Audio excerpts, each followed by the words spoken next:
is giving his shawl done by Mufti Sahab.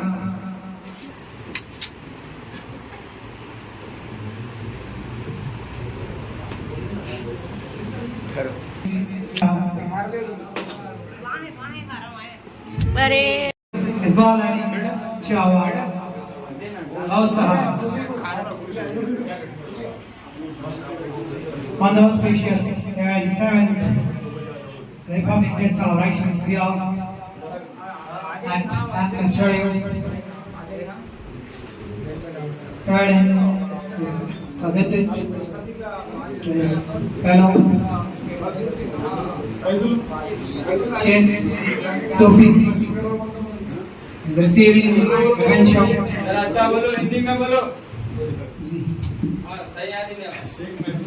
Sheikh Faizullah, Sheikh Faizullah,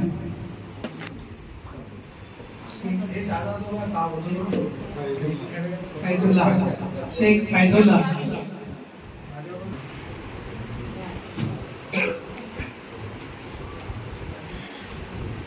To come out of the bag and take a seat.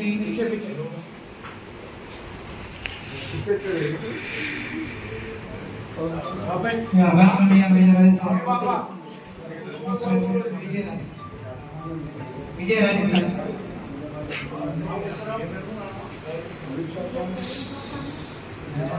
Salim भाई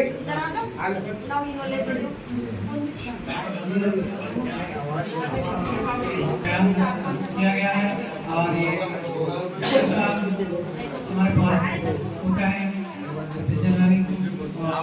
आप विषय पे बैठिए भाई, आप भी बैठे हैं जो भी हमारे कार्यकर्ता है तमाम वकील साहब, आपका भी खैर मकदम है।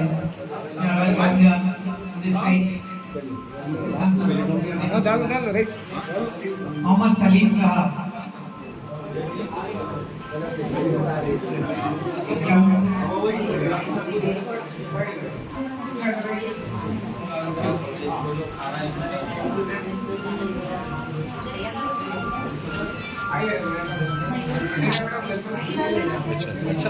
Renika madam also welcome here at Human Justice Organization.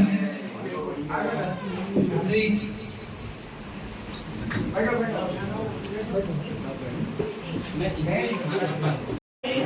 नहीं बोल सकते।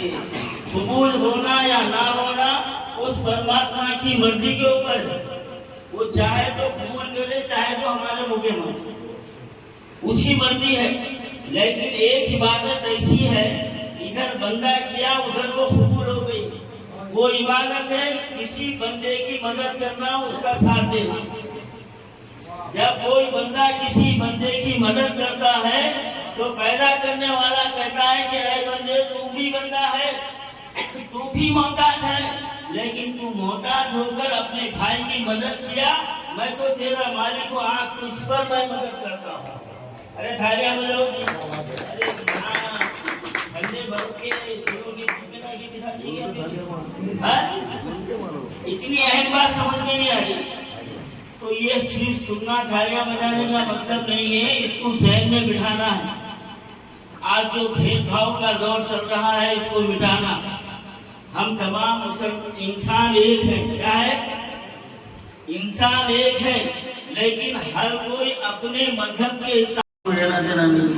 लेकिन संविधान ने, कानून ने हमको जो हक दिया है, हम वो हक हासिल करेंगे और हमारे मुल्क में अमन कायम रखेंगे, एक जहती कायम रखेंगे। भाईचारा तरफ से उनकी शालपोशी की जाएगी सूफी साहब की। माशाल्लाह मजा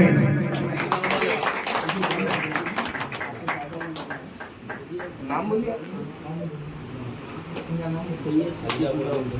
सैयद सिद्दीकुल्लाह हुसैनी सूफी साहब के फर्जंद हैं, उनकी शालपोशी की जाएगी।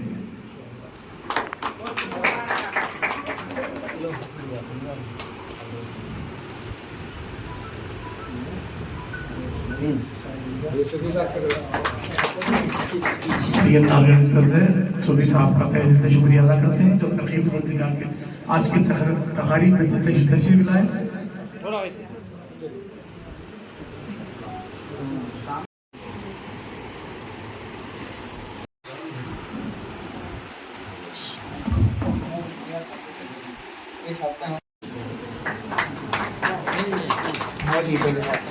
शाल पोछी की जाएगी।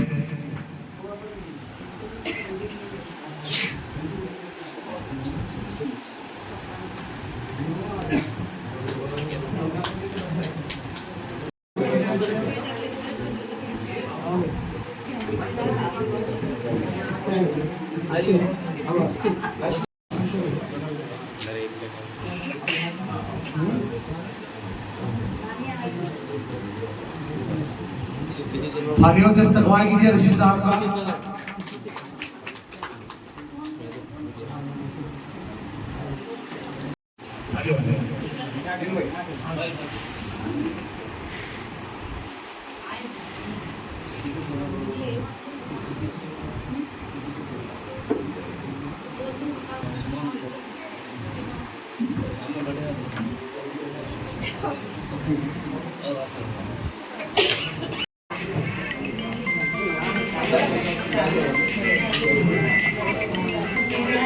सैयद नसीर और एक फातिमा मैडम।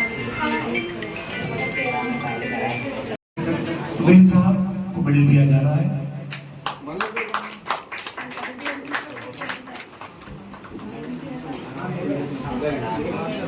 शाल पोछी भी की जाएगी डायरेक्टर साहब।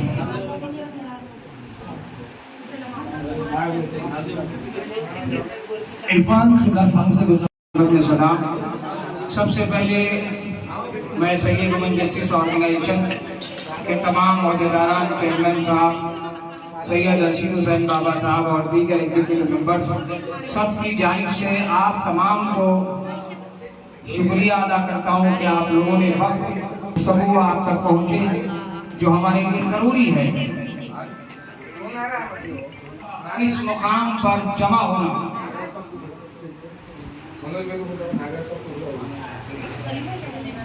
हमारा तमाम का इस मुकाम पर एक यूनिटी के साथ, एक इत्तेहाद के साथ जमा होना इस बात की दलील है कि हम में खिदमत खल्क का जज्बा है।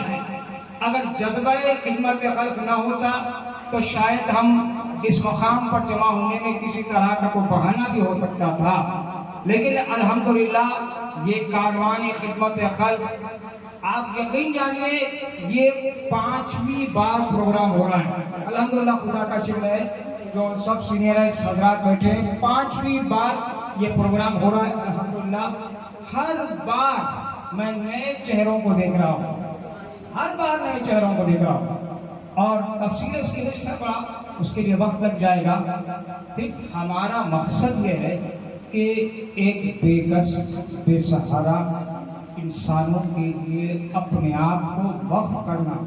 मुमकिन है कि हम भी बेकस हों, मुमकिन है कि हम भी जो है बेसहारा हों, लेकिन यकीन इस बात का है कि अल्लाह है जो हमें सहारा देगा। आपके दिल में नीयत है, मौला फरमाते हैं इंसान उसकी नीयत पर मुनहसिर है। आपकी नीयत रहेगी कि एक गरीब यतीम मिस्कीन की मदद करेंगे तो आपके पास असबाब नहीं होंगे, लेकिन असबाब खुदा बना देगा आपकी नीयत की वजह से। इसीलिए हमारी नीयत थी कि समाज जमा हुए हैं अल्हम्दुलिल्लाह।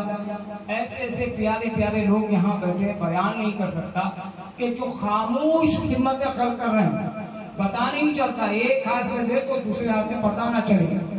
अब खिदमत खल्क जरूरी नहीं है कि पैसे से ही हो, पैसे से जरूरी नहीं है कि खिदमत आप जबान से भी कर सकते हैं, आप दिल की नियतों से भी कर सकते हैं, आप अपने पावर ऑफ टंग से कर सकते हैं, पावर ऑफ आपकी पर्सनालिटी से कर सकते हैं, मगर करें। एक बात है हकीकत कि जब तक आप दूसरों की मदद करने में लगे रहते, अल्लाह आपकी मदद करने में लगा रहेगा। ये बात आप खुद महसूस करते हैं। इसीलिए हम यहाँ जमा हुए, मेरी कोई तकरीर नहीं है, मैं तो आप तमाम का भाई, बस 2-4 टूटे अल्फाज आपके हवाले करना चाहता हूँ। और यह है कि एक जज्बा पैदा होता है।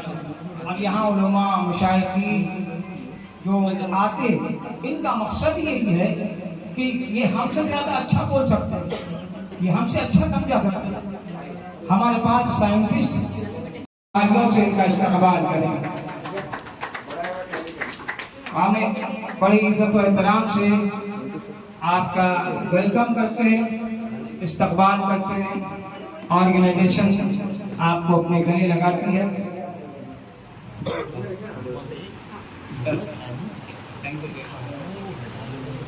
आपका बड़ा अजीम कारनामा है। तेलंगाना में बड़े बड़े अवार्ड्स हासिल किए हैं और हुकूमत के जानिब से भी आपको बड़ी तायीद हासिल है। इतनी ज़्यादा आपको मसरूफियत थी कि ये कह देते कि नहीं हो सकता, लेकिन इसके बावजूद भी हम लोगों में जो खिदमत खल्क का जज्बा आपने देखा है ना, तो उन्होंने कहा कि जहाँ खिदमत खल्क हो रहा है तो पहले मैं वहाँ पर तरजीह दूंगा। इसीलिए सब कामों को, सब मीटिंग को छोड़ करके ये चले आए हैं। हम तहे दिल से शुक्रगुजार कि ये यही बात है कि आज आप गौर कीजिए, ऐसे ऐसे अफराद, ज़रूरी नहीं है कि हमारे व्हाट्सएप ग्रुप में कोई वीडियो डालें कि आप गरीबों की मदद कर रहे हो, आप कोई मदरसे में कुछ कर रहे हैं, ज़रूरी नहीं है। आप वीडियो ज़रूरी नहीं है। अल्लाह ने 2 वीडियोग्राफर को आपके साथ रख दिया, अब वो दिखते नहीं, एक वीडियोग्राफर एक जानिब, एक वीडियोग्राफर एक जानिब, वो आपकी वीडियोग्राफी कर देते, माशा तक रिकॉर्डिंग रहती है आपके पास, वो अल्लाह देखता है। इसीलिए हम अपने आप को तन्हाई में भी ये सोच के चले। आप गौर तो कीजिए कि शाबान में खुशी के महीने में ये प्रोग्राम आया। कल हजरत कासिम की विलादत है, आज ये महीने में शाबान के इमाम हुसैन की विलादत, जिस महीने इमाम हुसैन की विलादत, अच्छा आप फिक्र कीजिए कि इमाम हुसैन की जिस महीने में शहादत उस और जिस महीने में विलादत है उसमें कोई शहादत नहीं, तो शायद ह्यूमन राइट्स ऑर्गेनाइजेशन की, हमारे सैयद हुमन और ऑर्गेनाइजेशन की यह खुश नसीबी है कि इस महीने में प्रोग्राम का इनेकाद किया। बहुत से सीनियर अफराद माशाल्लाह बैठे हैं, बोल सकते हैं, समझ सकते हैं, समझा सकते हैं। बड़े बड़े क्रिटिकल केसेस को जिन्होंने हल किया वो भी इस साथ बैठे हुए और बड़ी बारीकी से, और हम हुकूमत तेलंगाना और पुलिस डिपार्टमेंट के शुक्रगुजार हैं जिन्होंने सैयद हुमन जस्टिस ऑर्गेनाइजेशन के लिए हमेशा सपोर्ट किया, उन लोगों के लिए खैर मकदम किया, सलाहियत दी है, तो आप उसकी मदद कर रहे हैं। तो अब लाखों रुपए एक तरफ, उस गरीब की दुआ एक तरफ, आप उसके दिल से जो दुआ निकलेगी तो वो आपकी जिंदगियों को बदल दे। इसीलिए सैयद हुमन जस्टिस ऑर्गेनाइजेशन हमेशा से ये प्रोग्राम करने का मकसद सिर्फ फोटोग्राफी नहीं है, इस प्रोग्राम करने का मकसद सिर्फ वीडियोग्राफी नहीं है। ये प्रोग्राम करने का मकसद है कि हम गेट टुगेदर हो, मिले, बैठे, बात करें, एक दूसरे के ख्यालात का इजहार करें। हमसे कुछ, हमारी पीठ तो हमको नहीं दिखती, शायद कोई और हमारी बात को तस्लीम कर दे, तो लिहाजा हम ये सिर्फ यही बात को पेश कर रहे हैं कि आपकी खिदमत में और खुतबा की बीच में हाथ डालो जी। मैं बड़े ही अदब व एहतराम से गुजारिश करता हूँ मजमा उलमा व खुतबा की और कीमती लम्हा आपकी दिल की गहराइयों से हम शुक्रगुजार।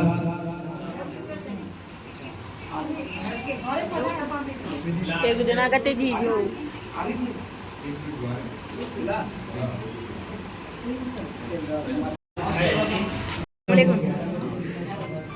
हम इस्तकबाल करते हैं मजमा उलमा खुतबा के, उलमा खुतबा की आमद पर आप हज़रात जोरदार तालियों से इस्तकबाल करें।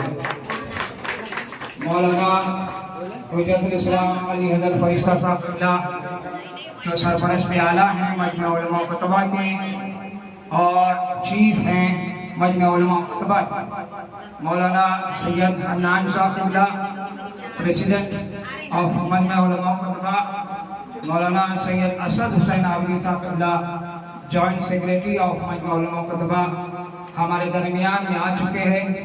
मैं दिल की शुक्र अदा करता हूँ। आप यकीन जाने मैं सबके सामने अल्लाह को रवा रख के बात बोल रहा हूँ।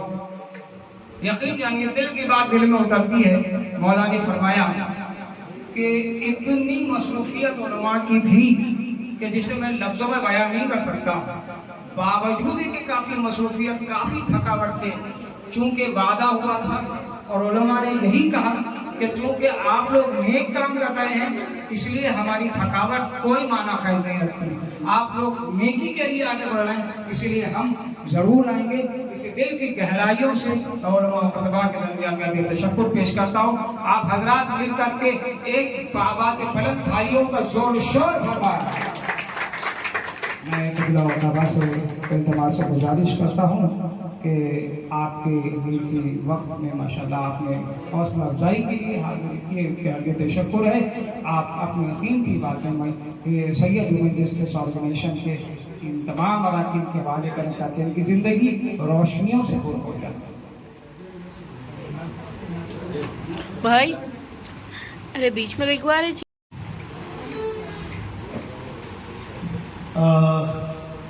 इतनी ज़्यादा थकन है कि बोलने के लिए बहुत ज़्यादा खड़ा नहीं रह सकता हूँ, लेकिन अगर आप हजरात इजाज़त दिए तो बैठे बैठे बात कर लेता हूँ।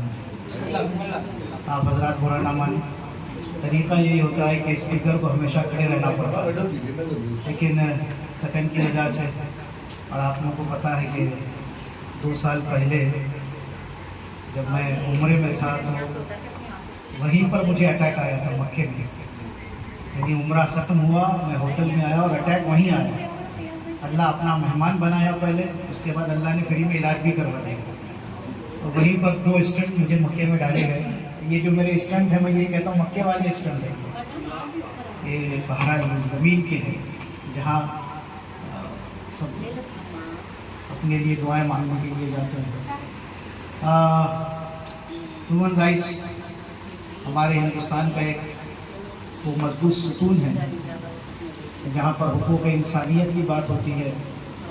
इसमें हर मज़हब, हर मसलक, हर शख्स, चाहे वो किसी भी ग्रुप से ताल्लुक़ रखता हो, वो शामिल हो सकता है। ख़ास तौर से हमारे यहाँ जिसको मैं गोल्ड सिटी कहता हूँ, गोल्ड सिटी कभी मत कहिए, इसे गोल्ड सिटी कहिए। ये हमारा गोल्ड सिटी है। हमारे गोल्ड सिटी में ऐसे ऑर्गेनाइजेशंस की सख्त ज़रूरत है जो हर तरह के मसाइल के लिए आवाज़ उठाए। ख़ास तौर से कुछ मौज़ूआत ऐसे हैं, कुछ सब्जेक्ट्स ऐसे हैं जिस पर सभी को मिलकर आवाज़ उठानी होगी। मैं 3 मौज़ूआत की तरफ इशारा करता हूँ। पहला मौजू है तालीमी। जितना हो सकता है अपने बच्चों को से आरास्ता कीजिए, खाना कम खाइए मगर बच्चों को पढ़ाइए। रह जाइए भूखे लेकिन बच्चों को तालीम दिलाइए, और तालीम पहुँच कर रुक जाता है। मिसाल के तौर पर किसी ने मैट्रिक कर लिया, बीकॉम कर लिया, ग्रेजुएशन कर लिया, बहुत वास्ट है दुनिया तालीम की। आज हमारा मुल्क अमेरिका जैसी हुकूमत को अगर हिला सकता है तो वो सिर्फ तालीमी मैदान में है कि वहाँ के सदर को भी इस बात का एहसास हो गया कि जितने पढ़े लिखे लोग हिंदुस्तानी हैं इतने दुनिया में कहीं है ही नहीं। चाहे वो IT सेक्टर हो, चाहे वो साइंस सेक्टर हो, चाहे वो टेक्नोलॉजी हो, कोई भी सेक्टर हो, मेडिकल सेक्टर हो, कोई भी सेक्टर। आज हमारे यहाँ हिंदुस्तान में हमारी ताकत का नाम है। इस 77 साल में जो हम रिपब्लिक डे मना रहे हैं, अगर कोई पूछे कि इस 77 साल में हमने क्या किया, तो हम ये कह सकते हैं कि हमने इल्म के मैदान में सबसे बड़ी कामयाबी हासिल की है। ये हिंदुस्तान का इफ्तिखार होना चाहिए। सियासी पार्टियां आती जाती रहती हैं, स्टेट लेवल पर भी, सेंट्रल लेवल पर भी। नजरियात बदलते रहते हैं, ओपिनियन डिफरेंस होते रहते हैं, मगर हम सबका एक ही मरकज है, वो है हिंदुस्तान। हम प्राउड करते हैं कि हम इंडियन हैं। हम इस बात पर इफ्तिखार करते हैं कि हम हिंदुस्तानी हैं। मेरे साथ मिलकर कहिए, मैं हिंदुस्तान कहूंगा, आप जिंदाबाद कहेंगे। हिंदुस्तान जिंदाबाद, हिंदुस्तान जिंदाबाद, हिंदुस्तान जिंदाबाद। ये होना चाहिए। मैं ये कहता हूं, मुसलमान कहे हिंदुस्तान, हिंदू कहे जिंदाबाद, और हिंदू कहे हिंदुस्तान, मुसलमान कहे जिंदाबाद। ये जब दोनों मिल जाएंगे तो फिर बड़ी बड़ी ताकतें इन्हें हिला नहीं सकते। वजह ये है कि दोनों के पास एक ही है, वो है हिंदुस्तान। ये जब तक बाकी रहेगा, जय हिंद बाकी रहेगा, और फिर हम तो कहते हैं सारे जहां से अच्छा हिंदुस्तान हमारा, हम बुलबुले हैं इस गुलसितान हमारा। हमारे दरमियान सिमिलरिटीज जो हैं, यूनिटी के लिए बहुत जरूरी है कि हम किसी भी मजहब से ताल्लुक रखते हो, किसी भी मसलक से ताल्लुक रखते हो, किसी भी ऑर्गेनाइजेशन से ताल्लुक रखते हो, मगर हमारा हदफ अपने मुल्क की तरक्की, पहली तरक्की इल्मी तरक्की, तालीमी तरक्की। दूसरी तरक्की जो बहुत जरूरी है वो है हमारा कैरेक्टर, हमारा किरदार, हमारे अखलाक। जब तक हम अपने अखलाक को ऊंचा रखेंगे, ये जो आइडियोलॉजी थी गांधी जी की, इसके भी ये साजिश हो रही है कि इसको भी बुझाया जाए, इसे भी कम किया जाए। गांधी जी जैसा शख्स दुनिया में बार बार पैदा बड़ी मुश्किल से होता है, चमन में दीगवर पैदा। हिंदुस्तान की किस्मत में गांधी थे, इसीलिए कहा गया महात्मा गांधी, महाआत्मा। उनको महाआत्मा भी नहीं बेटे, थोड़ा ठहर जाओ, फिर उठना पड़ता, थोड़ा उठ जाना पड़ता। ये हमारा नेशनल एंथम मेरे तकरीर के बाद स्टार्ट कर। गांधी जी ने क्या किया? मेरे हिसाब से वो शख्स बहुत ही फौलादी आदमी था, मजबूत चट्टान की तरह अंग्रेजों के सामने खड़ा रहा। अंग्रेजों के मुकाबिल में अगर खड़े रहने में किसी में ताकत थी तो वो शख्स में थी जिसने आवाज दी, मैं अपने मुल्क के लिए, अपने संविधान के लिए, अपने देश के लिए कपड़े कम पहन लूंगा मगर किसी की गुलामी नहीं करूंगा।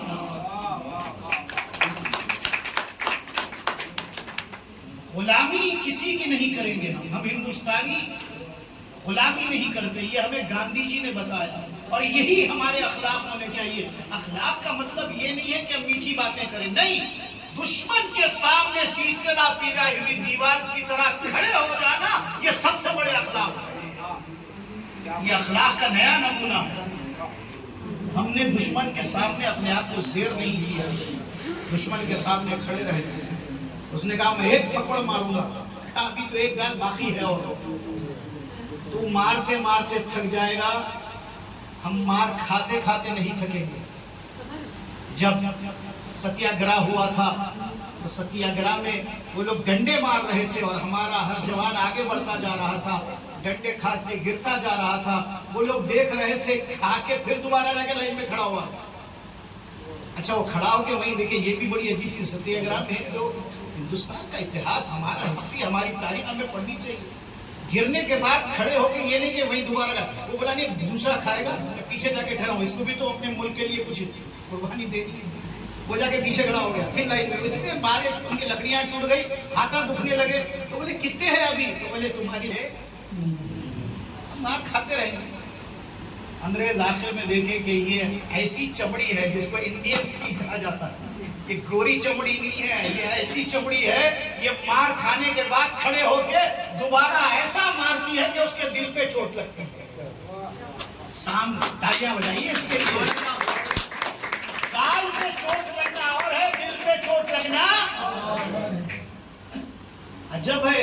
गुलाम भी चोट देता है, और ऐसा गुलाम कि जो पहले मुल्क पर राज कर रहे थे उनको बताया गुलाम हम नहीं है, गुलाम तुम है, हमारे मुल्क पे कब्जा करके बैठे हो, ये हमारा मुल्क है, हम यहीं रहने वाले हैं, यहीं का हमारा मुल्क है। यहाँ कोई किराए के घर में नहीं है हम। कोई रेंट बना हुआ नहीं है, हमारा घर है, हमारा मुल्क है। जाने वाले कहीं नहीं है, जिनको जाना है वो जा चुके हैं, जिनको रहना है वो रह रहे हैं और रहते रहेंगे। दूसरी चीज हमारे अखलाक।